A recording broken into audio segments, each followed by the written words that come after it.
कर्माबाई नाम सबने सुना है। ठाकुर जी के लिए खिचड़ी बनाती थी बिना नहाए धोए, ये बात भी सबको पता है। लेकिन उनके व्यवहार में इतनी सरलता थी, इतनी सहजता थी कि ठाकुर जी उनके यहाँ खिचड़ी खाने जाते थे। एक बार ऐसा हुआ कि कर्माबाई जगन्नाथपुरी चली गई और जब अपनी आयु में थोड़ी बड़ी हो गई कर्माबाई तो जगन्नाथपुरी में ही रहने लगी। एक बार, अच्छा ये बात भी सबको पता था कि कर्मा के पास में महाप्रभु जगन्नाथ जी आते हैं। बहुत ध्यान से सुनिएगा सब लोग। पूरे जगन्नाथपुरी में सबको पता था कि जगन्नाथ भगवान सुबह सुबह मंदिर खोलने से पहले कर्मा के यहाँ जाते हैं, खिचड़ी पाक के आते हैं।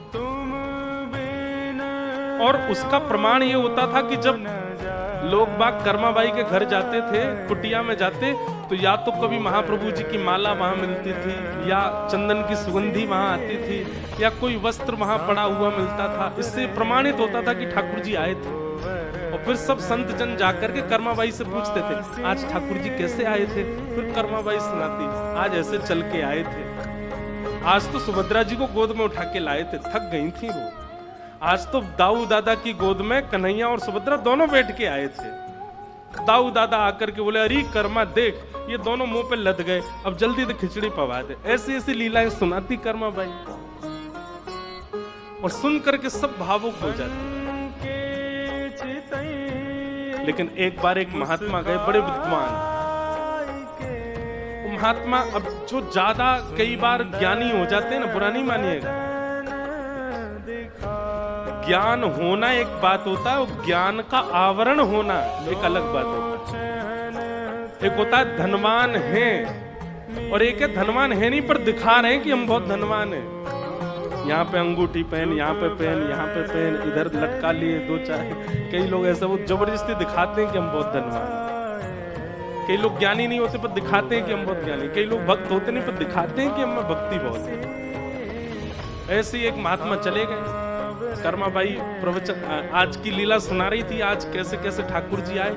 सबके तो नेत्र सजल हो गए, उनके ऊपर कोई असर नहीं हुआ।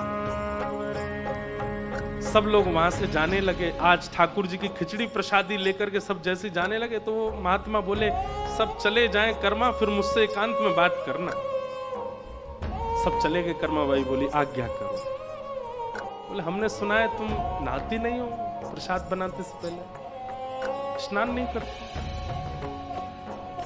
नहीं, ऐसी बात नहीं है। वो बाल्यकाल से महाप्रभु जी को प्रिय लगता है ना, तो मैं वैसे ही बनाती हूँ।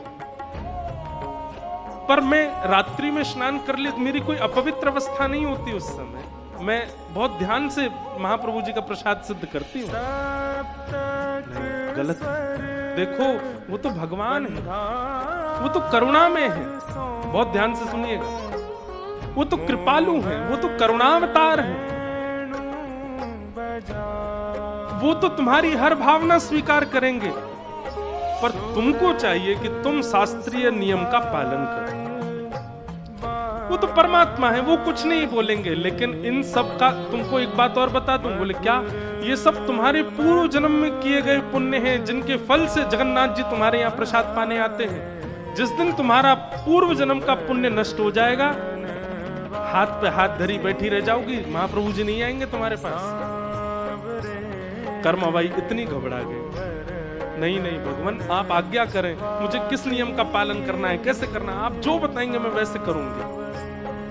महात्मा ने लंबा चौड़ा नियम बता दिए।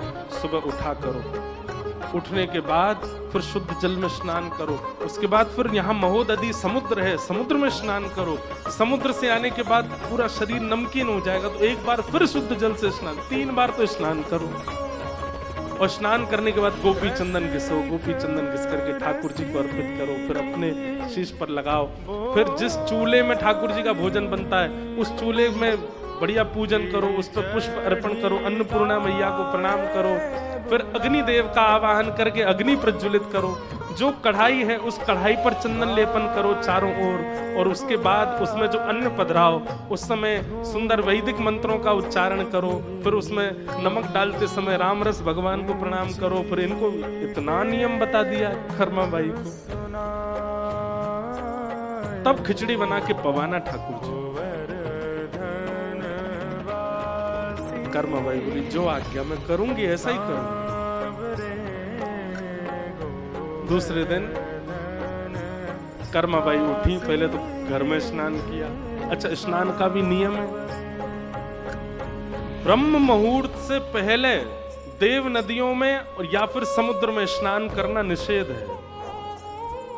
ब्रह्म मुहूर्त से पहले यानी कि सुबह के 3:45 से पहले स्नान नहीं करना चाहिए देव नदियों में या समुद्र में।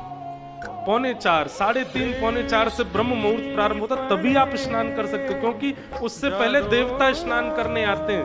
उस समय यदि आप स्नान करने के लिए जाएंगे तो ऐसी शास्त्र आज्ञा है कि फिर देवता थोड़े, भाई उनका समय है, उनको स्नान करने दो। कर्मा बाई पहले प्रतीक्षा करती, सुबह ब्रह्म मुहूर्त होता, फिर महोदधि स्नान करती, घड़ा के शुद्ध जल से स्नान करती।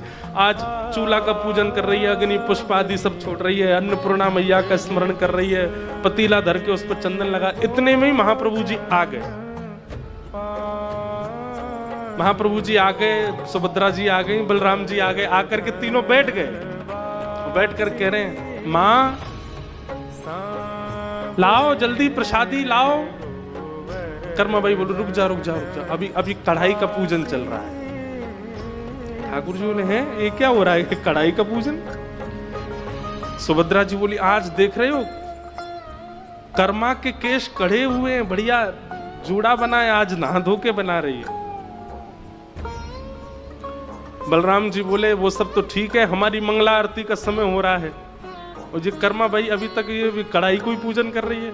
उसके बाद अब उसमें दाल भी डाले तो कोई मंत्र बोले, उसमें चावल डाले तो कोई मंत्र बोले, नमक डाले तो कोई मंत्र बोले, हल्दी आदि डाले तो भी मंत्र बोले। इसी बात के लिए ठाकुर जी बार बार बोले जल्दी कर माँ जल्दी कर, इसीलिए उनका नाम कर्मा पड़ा। जल्दी कर माँ जल्दी कर। लेकिन ब्रह्म मुहूर्त निकल गया, ठाकुर जी की मंगला आरती का समय हो गया, और ठाकुर जी खिचड़ी आधी अधूरी पाकर के दौड़े श्री मंदिर की ओर, क्यों पुजारी द्वार खोल रहे हैं। और उस दिन ठाकुर जी ने कर्मा बाई के प्रसादी को पूर्ण ग्रहण नहीं किया।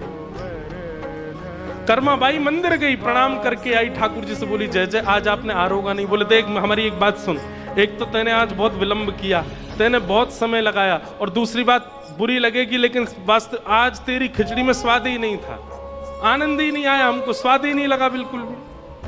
कर्मा बाई बोली मैं तो आपके वैदिक नियमों का पालन कर रही थी, स्नान करके, ध्यान करके, समुद्र में स्नान करके, पूजन करके, अन्नपूर्णा प्रणाम ये सब करके। बोले वो सब दुनिया करे, तू मत कर, तू जैसे करती वैसे ही कर, अगर वैसे नहीं करेगी तो हम कल से नहीं आएंगे पाने के लिए, तेरे लिए वो नियम नहीं है। तुम तो कर्मा जैसे करती हो वैसे ही करो, उसमें कोई परिवर्तन करने की आवश्यकता